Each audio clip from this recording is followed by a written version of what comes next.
wasallam ala ikhwanihi minal anbiya wal mursalin wal awliya wasyuhada wasyarikin wal malaikatil muqarrabin, khususan musannif hadal kitab Syekh Muhammad bin Muhammad wa khususan masyayikh wa khususan lahumul fatihah. A'udzu billahi minasyaitonir rajim. Bismillahirrahmanirrahim. Alhamdulillahi rabbil alamin arrahmanir rahim maliki yaumiddin.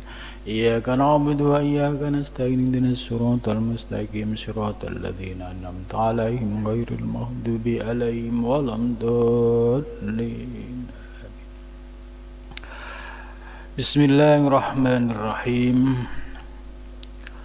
Alhamdulillahilladzi allamani bi ulumil ulama'il rasihin wa ja'alani minal muwahhidin wal muhaqqiqin wa razaqani min ahli syuhudi wal musyahadah.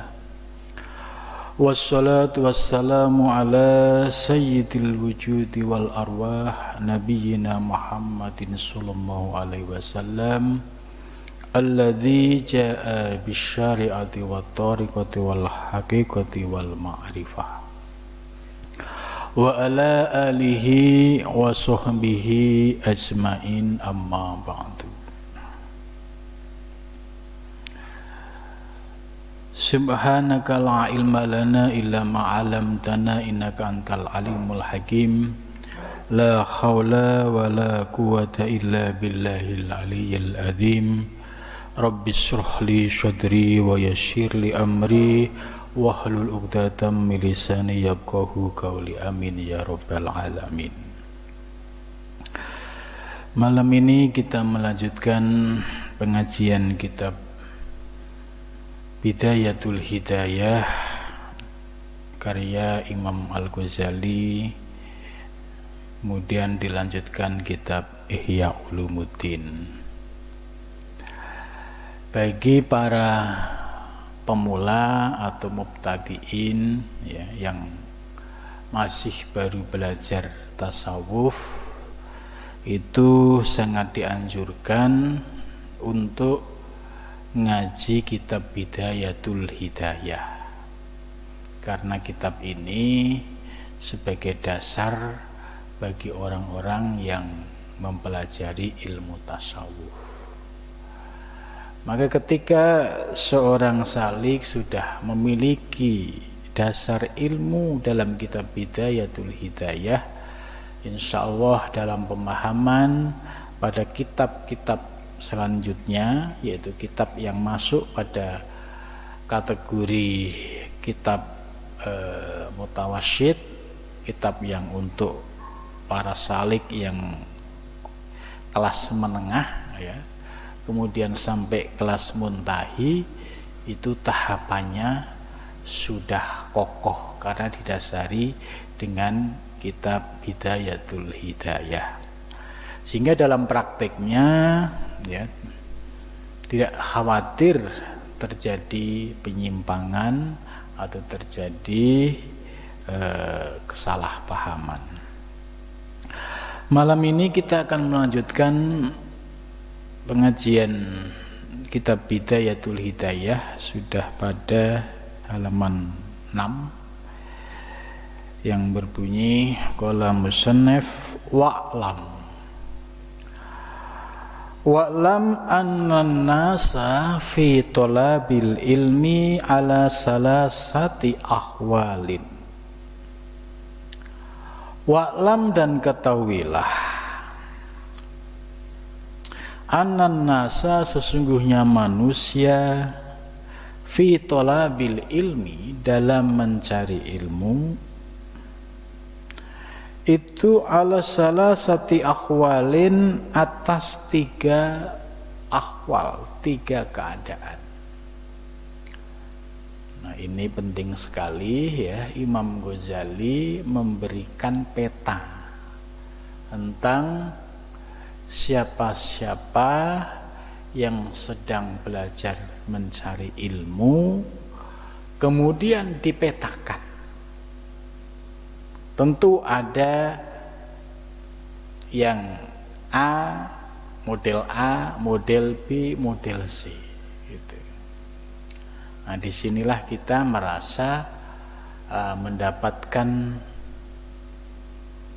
tambahan wawasan tentang orang-orang yang sedang belajar ilmu. Kalau pandangan umum, ya, orang yang datang ke majelis ilmu itu sudah baik, ya, karena di dalam posisi mencari ilmu. Tapi oleh Imam Ghazali yang dikritisi batiniahnya.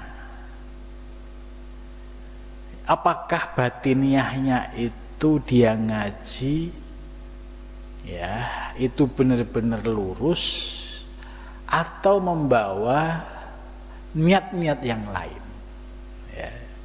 Maka di sini Imam Ghazali memetakan menjadi 3. Nah, kalau secara umum kan orang yang namanya ngaji ya semua baik gitu. Tapi oleh Imam Ghazali dikritisi aspek batiniahnya. Ternyata sama-sama berangkat ngaji, sama-sama mencari ilmu, tujuannya beda-beda. Lah, gerak-gerik batin inilah yang dikaji, yang ditelusuri oleh Imam Ghazali. Itu maka kita bersyukur ya nanti dapat memahami kriterianya apa saja, modelnya apa saja. Kok ada 3 kriteria orang yang mencari ilmu. Yang pertama rojulin, yaitu laki-laki. Tolaba yang mencari siapa rojul al-ilma ilmu. Ini tipe pertama. Kata rojul ini ya sebenarnya mencakup siapapun ya, termasuk yang belajar ilmu itu wanita atau laki-laki, ya. Jadi jangan sampai disalahpahami, itu kalimatnya kan rojulin laki-laki, saya perempuan, oh ini berarti nggak masuk. Bukan itu yang dimaksud, bahwa rojul ini memiliki makna yang lebih umum, siapapun yang mencari ilmu. Rojulin yang mencari ilmu, rojulin laki-laki, tolaba yang mencari siapa rojul al ilma ilmu, lihat takhidahu, ya, supaya menjadikan dia, ya, ailiyats alahu, supaya dapat menjadikan dia, zadahu, hu itu kembali kepada ilmu, zadahu sebagai bekalnya, ilal ma'adi, ke akhirat. Jadi kelompok pertama yaitu orang-orang yang belajar mencari ilmu, tujuannya mencari ilmu untuk bekal akhirat. Nih, ya. Fa innaha ma'adul khalqi, karena akhirat itu sebagai tempat kembali seluruh makhluk gitu. Jadi orientasinya mencari ilmu itu untuk bekal akhirat. Nah, ini ada yang seperti itu. Termasuk orang-orang yang belajar ilmu tasawuf, ilmu tarekat, ya. Orientasinya, niatnya ya untuk persiapan menuju kampung akhirat. Itu.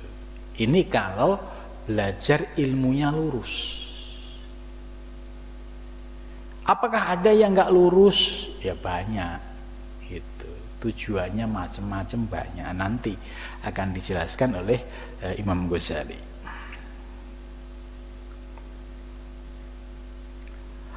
Walam yaksud, dan tidak bertujuan siapa man bihi dengan mencari ilmu, illa wajh Allah, kecuali berharap ridho Allah. Jadi dia mencari ilmu semata-mata untuk mendapatkan ridho Allah. Tidak ada niatan mencari keuntungan duniawi, tidak ada niatan ya pengen derajat pangkat yang sifatnya duniawi, tidak ada. Atau pengen belajar nanti biar begini juga tidak ada. Jadi belajarnya semata-mata karena Allah untuk tujuan akhirat ya. Apalagi kalau ilmu tasawuf dan ilmu tarekat itu sebagai ilmu yang mengajari kita untuk memperbaiki lahir batin kita sebelum kita pulang ke akhirat. Itu. Wadarul akhirah selain karena Allah, tujuannya juga semata-mata karena akhirat. Ya, ini perlu dipahami betul bagi orang-orang yang belajar ilmu, niatnya halus lurus. Fahada, maka bermula ini, yaitu ini rojul itu artinya umum ya, siapapun, bukan berarti makna khusus yaitu laki-laki, perempuan tidak, ya bukan itu. Minal faizina ya, termasuk orang-orang yang sukses, orang-orang yang menang. Nah, jadi kalau ada orang belajar ilmu, niatnya semata-mata karena Allah dan karena untuk bekal akhirat, maka niat orang tersebut sudah benar dan dia termasuk minal faizin, orang-orang yang akan sukses meraih kemenangan dunia dan akhirat. Ya.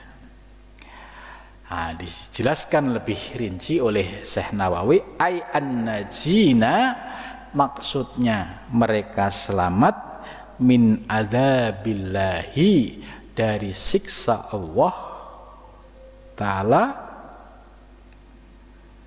allahikina bil khair wa alamatu alamil akhirah salah satun. Ya.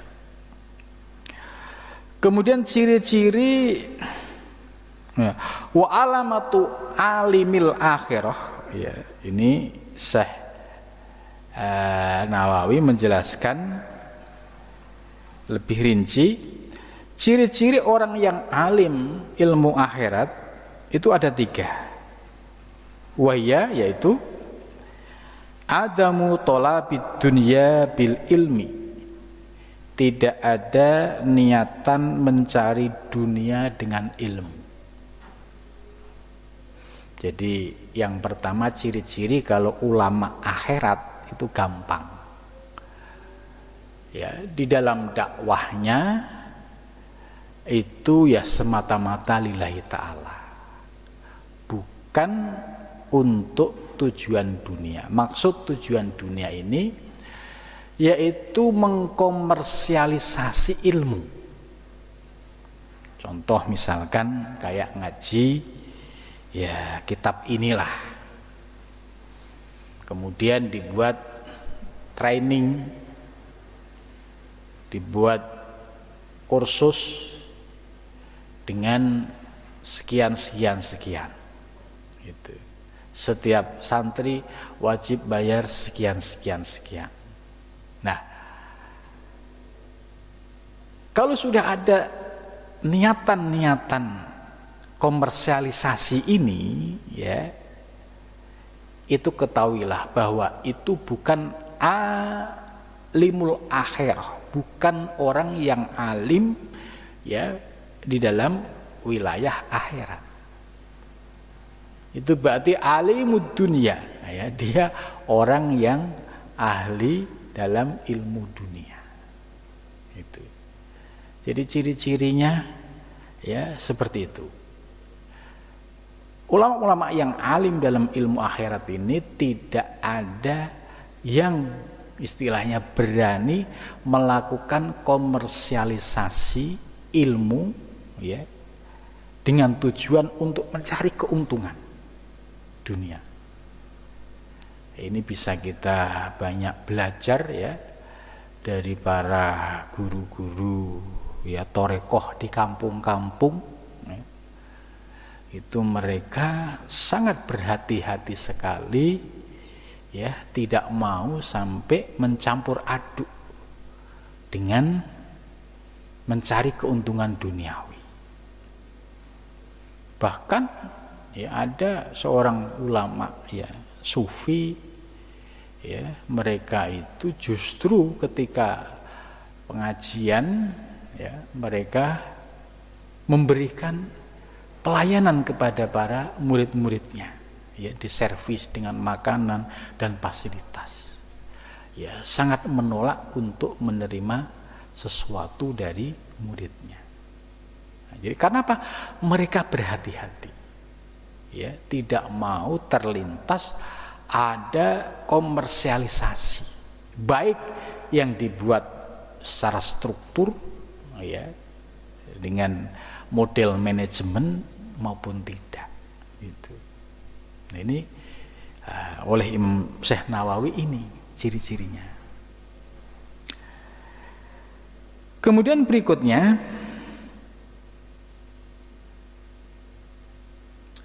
wa kaunu qasdihi, dan adanya tujuannya bil istighali bil ulum ya, dengan sibuk mencari ilmu, nailu sa'adatil akhirah, untuk memperoleh kebahagiaan akhirat ya, ini ciri-ciri yang kedua. Jadi ciri-ciri ulama yang akhirat, ulama yang orientasinya akhirat, satu, tidak ada niatan mencari dunia dengan ilmunya. Tadi dengan bahasa lain, tidak ada ulama akhirat yang melakukan komersialisasi ilmunya dengan tujuan dunia. Gitu. Yang kedua, wa kaunu qasdihi, dan tujuannya istighol bil ulm ya. Semua buku ya, kitab dibaca, bahkan merasa haus dari satu buku ke kitab yang lain gitu. Istighol bil ulum. Ini semata-mata tujuannya nailus sa'adatil akhirah, untuk mencari ya kebahagiaan akhirat. Itu. Jadi memiliki wawasan keilmuan yang luas ya, karena memiliki kebiasaan mutolaah kitab ya, kitab satu ke kitab yang lain terus. Jadi ada kenikmatan sendiri bagi orang-orang yang sudah jatuh pada ilmu ya, itu ada kenikmatan sendiri kalau dia sedang mutolaah kitab. Nah, tujuannya ya hanya untuk semata akhirat ya.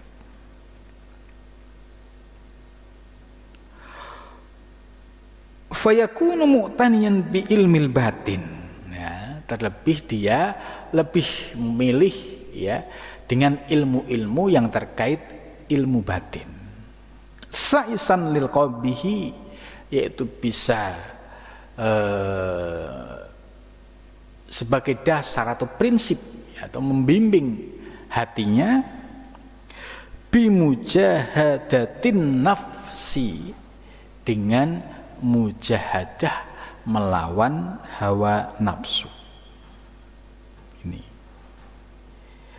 Wa kaunu i'timadi fil ulum ala itba'is sahibis syariah. Nah, yang ketiga, ciri-ciri ulama akhirat tadi adalah iktimatnya, tempat bergantungnya, sandarannya di dalam mencari ilmu itu, yaitu mengikuti sahibis syariah, yaitu mengikuti yang punya syariat Nabi besar Muhammad sallallahu alaihi wasallam, fi af'alihi dalam perbuatannya, wa aqwalihi dan ucapannya.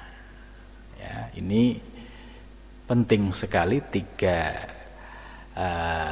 tambahan dari Syekh Nawawi tentang ciri ulama akhirat, yaitu ulama yang pertama niatnya dalam dakwah semata-mata li'i'la'i kalimatillah, ya, tidak mendasarkan pada tujuan duniawi, mencari keuntungan duniawi, tidak. Ya, kalau ada ulama, ya, misalkan kok menjadikan ilmunya sebagai untuk komersialisasi, yaitu berarti bukan masuk kriteria yang pertama ini, karena tujuannya sudah beda, ya, sekalipun dengan alasan macam-macam, manajemen dan lain sebagainya. Ya, kita bisa lihat sampai sekarang, ya, ciri-ciri ulama akhirat itu tidak pernah sampai melakukan, ya, dengan ilmunya itu mencari keuntungan duniawi. Ini, ya, ciri yang pertama. Yang kedua, tujuannya istighol dengan ilmu, ya, semata-mata untuk kebahagiaan akhirat, ya, dan terutama untuk mendalami ilmu-ilmu yang terkait dengan aspek batin yang bisa memperkokoh dan menjernihkan hatinya, yaitu dengan melakukan mujahadatun nafsi. Dan yang ketiga ciri-cirinya, yaitu mereka senantiasa berpegang teguh kepada ilmu-ilmu yang sumbernya merujuk kepada Nabi besar Muhammad Sallallahu Alaihi Wasallam, baik di dalam perbuatan maupun akwal. Artinya tidak melakukan penyimpangan-penyimpangan dasar dari syariat Nabi Muhammad Sallallahu Alaihi Wasallam. Contoh, ya, ketika muncul, ya, misalkan sebuah ucapan atau sebuah kalimah yang sudah menyalahi dari syariat Nabi, ya, itu sebagai pertanda ini tidak boleh diikuti. Gitu. Jadi kalau ada ulama kok sudah mulai menyalahi dari ilmunya atau dari syariatnya Nabi, ya, baik yang berupa af'al maupun akwal, ini hati-hati, ya. Ini berarti ada yang tidak beres. Maka ketika muncul ketidakberesan ini, ya, lebih baik sikap kita menjaga jarak, bahkan menjauh lebih baik. Sebab, ya, banyak sekali, ya, orang yang memanfaatkan kondisi seperti ini, terutama untuk indoktrinasi, gitu. Jadi seolah-olah dia ini berpegang pada ucapan Nabi, tapi ajarannya jauh dari ajaran Nabi besar Muhammad Sallallahu Alaihi Wasallam. Hanya mengambil sepotong-sepotong untuk kepentingannya. Nah, orang yang awam yang tidak punya ilmu, ya, karena dikasih tahu ini adalah hadis Nabi, ya kan, maka dia akan memegang erat karena ini dasarnya hadis Nabi. Padahal ini dimanfaatkan oleh orang tersebut, ya, untuk mencari keuntungan duniawi. Padahal sesungguhnya yang dimaksud hadis Nabi bukan seperti itu. Inilah yang disebut indoktrinasi. Dan indoktrinasi ini muncul banyak sekali, ya, di berbagai tempat karena tadi, ya, tidak memahami aspek-aspek batiniah sebagaimana yang dijelaskan oleh, ya, Syekh Nawawi dan Imam Ghazali, sehingga terjebak keinginan untuk mencari dunia melalui ilmu. Itu apalagi kalau dia sedikit ada kesaktian, nah, ini akan digunakan, akan disalahgunakan, ya, seolah-olah ini sebagai sebuah mukjizat atau karomah. Nah, Oleh Syekh Nawawi ini kita diingatkan, ya, jangan sampai kita terjebak pada kriteria yang keluar dari 3 ini. Kalau kriterianya keluar dari 3 ini, ya sudah, jangan diikuti, mencari yang lain supaya selamat dunia dan akhirat. Itu, ya. Kemudian selanjutnya, ya, warajulun, ya, yang kedua, talabahu, laki-laki yang mencari ilmu, talabahu yang mencari ilmu, siapa? Rajulhu, pada ilmu, liyasta'ina, supaya dapat menolong, bihi, dengan ilmu, siapa? Rajul, bihi, dengan ilmu, ala hayatihi, atas hidupnya, ya, al-ajilati, yaitu hidup yang saat ini, wa yanalu, dan memperoleh siapa? Rajul, bihi, dengan ilmu, al-izza, kemuliaan, wal jah, dan pangkat, wal mal, dan harta. Itu wa huwa alimun bidzalika, musta'syirun fi qalbihi, rika kahati khalihi, wa khassata maqsadihi, fa hadza minal muhaddirin, fa inna ajalahu ajilu, fa inna ajalu qabla taubah, khifa alaihi min su'il khotimah. Ya, ini yang kedua, ya, menarik, yaitu laki-laki yang mencari ilmu dengan tujuan bisa menolong kehidupan dunianya yang saat ini, dan supaya memperoleh kemuliaan, pangkat, dan harta. Nah, orang-orang yang pada posisi ini, ya, di dalam hatinya tersembunyi, mustas'irun ay mudmirun, tersembunyi, fi qalbihi, di dalam hatinya, rika tahalihi, karena lemah, ya, ke hatinya, wa khussata maqsadihi, dan tersimpan kehinaan atau tujuannya.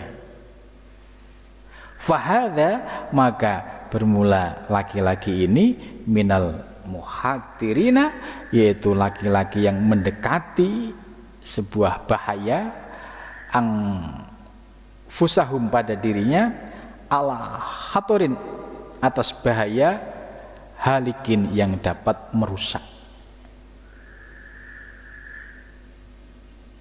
Ya, nah ini yang kedua, ini yang perlu kita waspadai, yaitu orang yang mencari ilmu, ya, tapi di dalam hatinya ada lintasan, ya, lintasan pengen ini, pengen ini, pengen ini. Padahal ini tersembunyi, tidak nampak, hanya muncul lintasan di dalam hatinya.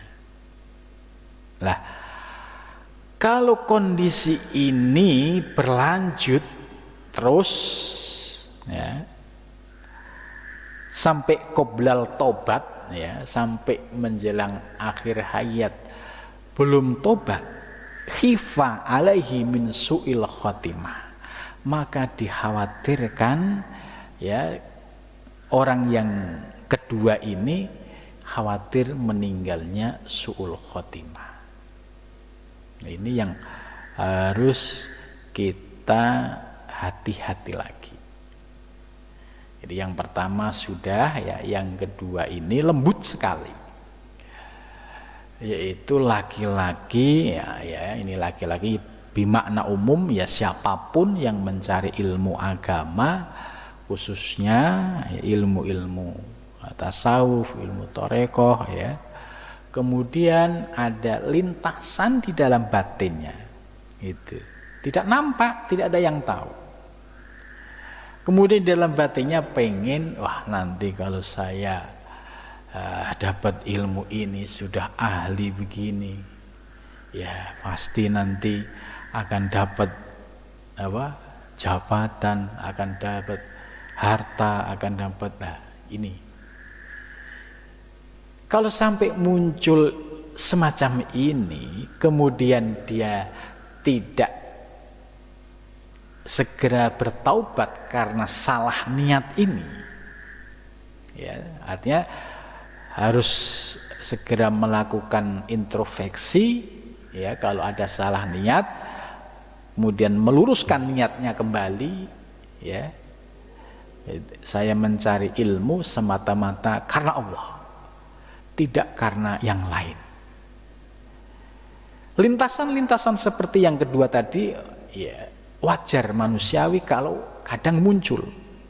Tapi ketika kita sudah paham bahwa ini berbahaya, bahwa ini memiliki dampak yang serius, karena dampaknya kalau dia tidak taubat, ya tidak segera minta ampunan kepada Allah sebelum dia meninggal, ini oleh Imam Ghazali dikhawatirkan khifa alaihi min su'il khotimah, dikhawatirkan dia meninggalnya dalam keadaan su'il khotimah. Ini Imam Ghazali ini benar-benar ngajak kita, ngajari kita untuk lurus niatnya. Ya, tidak boleh ada niatan belok kiri, belok kanan. Ya, dan ini ya perlu dijadikan sebagai pegangan. Ya. Kalau orang ngaji tasawuf thariqah nggak didasari dengan ilmu ini, kemudian kemasukan oleh bisikan-bisikan iblis yang selalu mengajak berpaling, seperti menjadikan ilmunya untuk tujuan dunia, diikutin sampai dia akhir hayatnya melanggengkan niat mencari ilmu untuk duniawi, ini yang berbahaya. Khawatirnya matinya dalam keadaan su'ul khotimah. Ini na'udzubillah min dzalik. Ya, jadi ini kitab yang menurut saya ya menjadi pegangan bagi kita dalam mencari ilmu.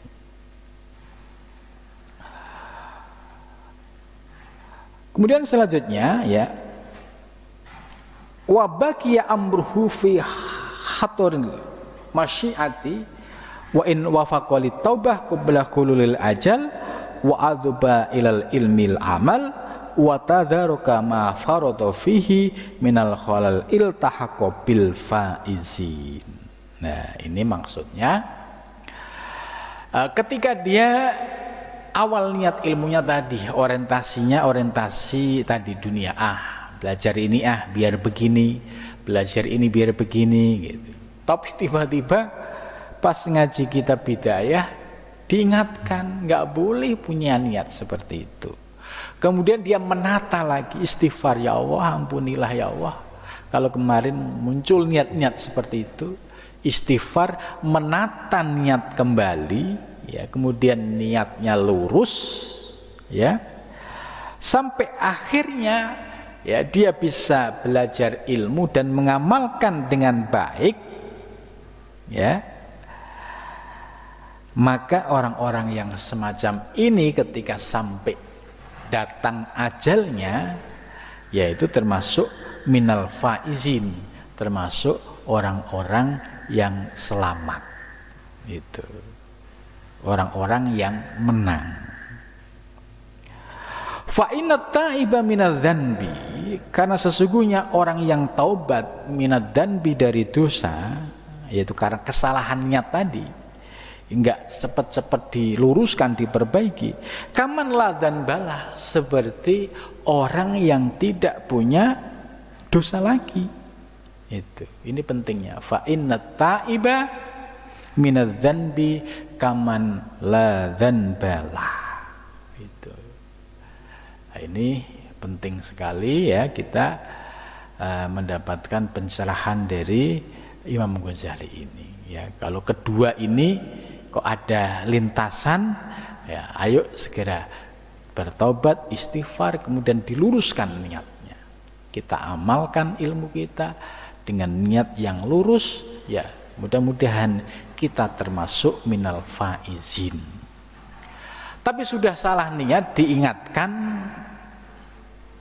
malah galak, ya sudah biarkan saja, berarti tidak bisa untuk diajak berjalan di jalan yang lurus gitu ya. Jadi apa yang disampaikan Imam Ghazali yang kedua ini penting sekali ya, jangan sampai tadi khifa alaihi min su'il khotimah, itu dikhawatirkan meninggalnya dalam keadaan su'ul khotimah. Ini yang paling dikhawatirkan orang-orang yang berilmu, orang-orang yang menuju Allah. Itu.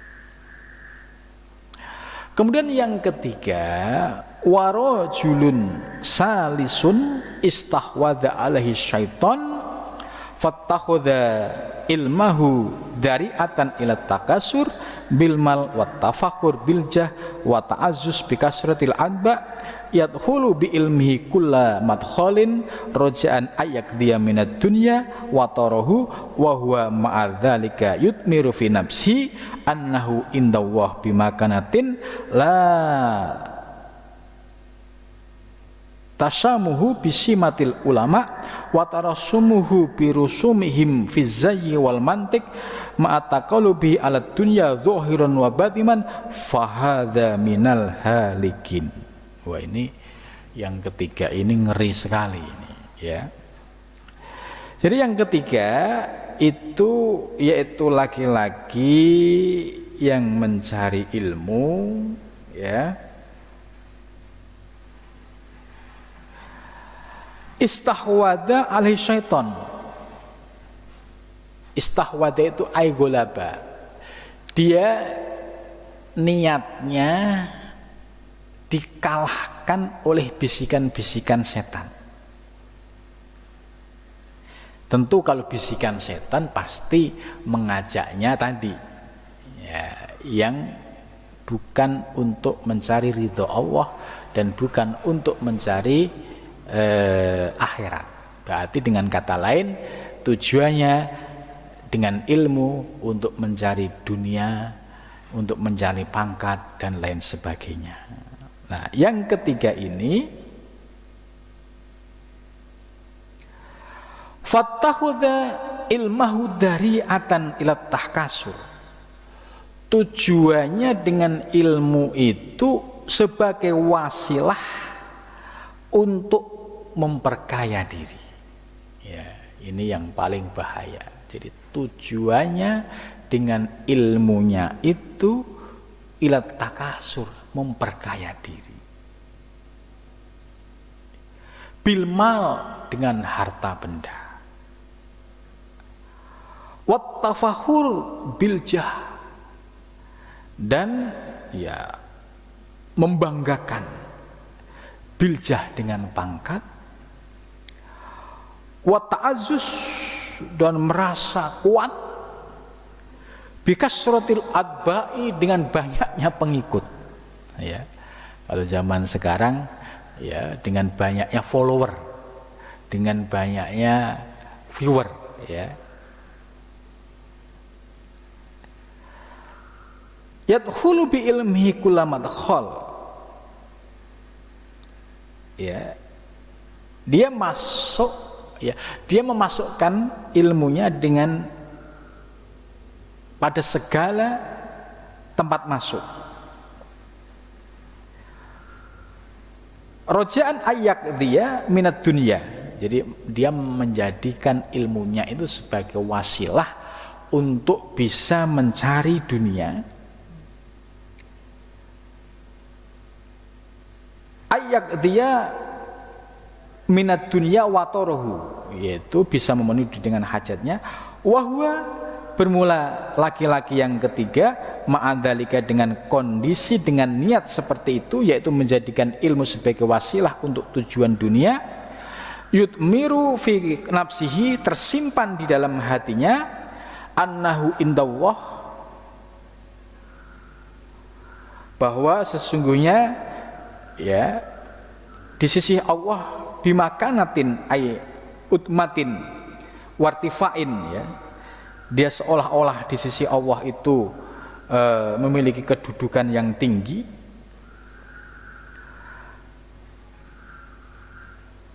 litisamihi, ya dia menjadikan namanya ya ay litikhodihi simatan, dia menjadikan dirinya sebagai alamat bisimatil ulama, ya dia menggunakan tanda-tanda ulama, ya misalkan ya menggunakan pakaiannya ulama, ya watarosumuhu birusumihim, watarosumuhu itu penampilannya, ya penampilannya itu bisa kayak model-model gaya Arab lah gitu, pakai udeng-udeng, pakai sorban gitu kan, itu watarsumuhu birusumihim, dengan rupa ulama, fizayyi, di dalam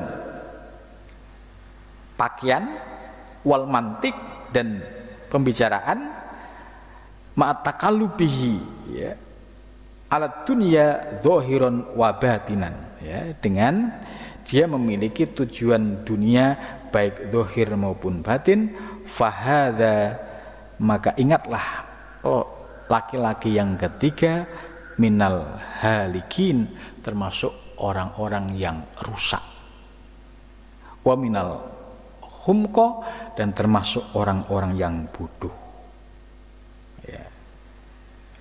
Al-maghrurin, yaitu orang-orang yang menipu, ya orang-orang yang memalingkan dari jalan Allah, al-mahrurin.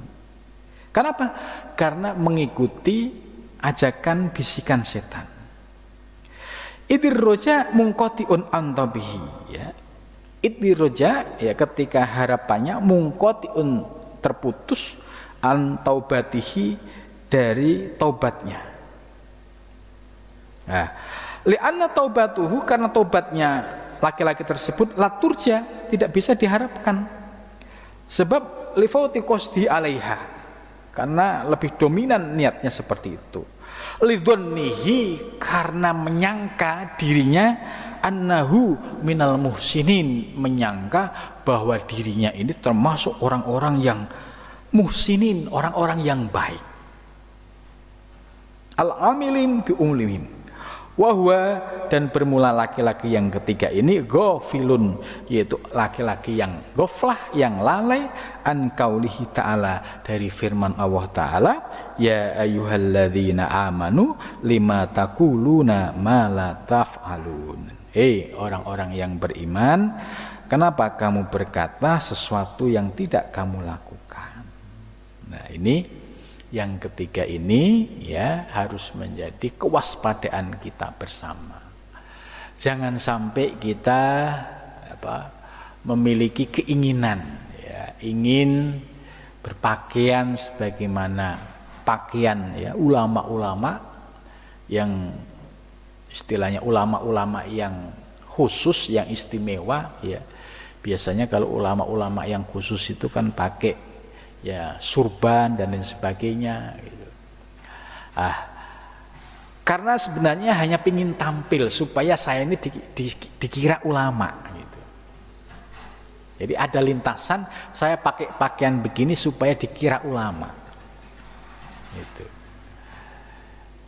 Dan lintasan-lintasan ini berbahaya, ya apalagi di zaman seperti sekarang ini, ya dakwah bisa dengan cara modern, ya seperti menggunakan media, dan jangan sampai muncul dalam lintasan dakwah itu apa yang disampaikan oleh Imam Ghazali tadi, yaitu tujuannya untuk tujuan duniawi.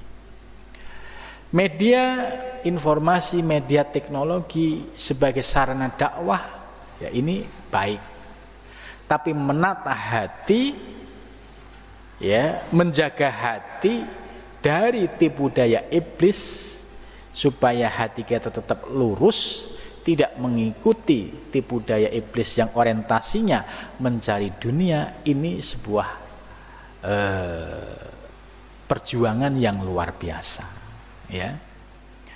Maka orang-orang yang orientasi hatinya sudah lurus itu ya termasuk kelompok yang pertama tadi. Ya, kalau misalkan kelompok yang kedua, ya segeralah memperbaiki diri. Dan apabila ada ciri-ciri yang ketiga, ya naudzubillah min dzalik, karena ini sudah parah ibaratnya itu. Dinasihatin sudah susah. Karena dia sudah merasa ulama, merasa soleh, merasa orang baik, tapi sesungguhnya dia ada kebusukan di dalam dirinya yang tadi disembunyikan, ya, dengan bersembunyi di balik pakaian, bersembunyi di balik ucapan. Nah, ini yang oleh Imam Ghazali, ini adalah orang-orang yang ghaflah. Mereka telah lalai dan telah jauh dari Allah Subhanahu wa taala. Maka inilah yang dikhawatirkan oleh Rasul sallallahu alaihi wasallam. Ya, jadi Rasulullah pernah menyampaikan, ana min ghairi dajjal akhwafu alaikum minad dajjal. Nah, ini.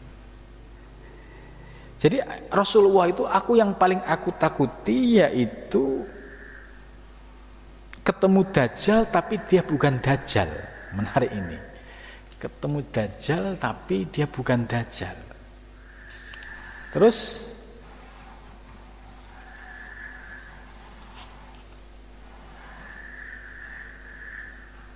Fakilah ditanya li Rasulillah, wa ma huwa, siapa yang bukan dajjal itu ya Rasul?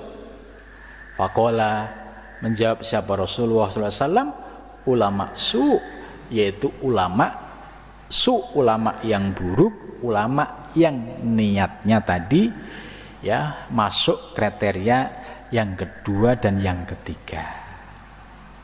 Itu. Nah, hadis ini ya juga memberikan bekal kepada kita supaya kita lebih berhati-hati. Maka kita senantiasa memohon kepada Allah, mudah-mudahan kita dibimbing oleh Allah, diberikan ilmu dan juga diberikan kemudahan mengamalkan ilmu. Mudah-mudahan dengan cara ya sebagai seorang hamba yang tawadhu, yang merasa dirinya fakir, merasa dirinya penuh dosa, ya dengan cara tawadhu inilah lebih baik, karena akan membawa kita kepada keselamatan dunia dan akhirat. Ya, mudah-mudahan kita senantiasa dibimbing oleh Allah Subhanahu wa taala lahir dan batin kita. Terima kasih, mudah-mudahan pengajian malam ini membawa manfaat.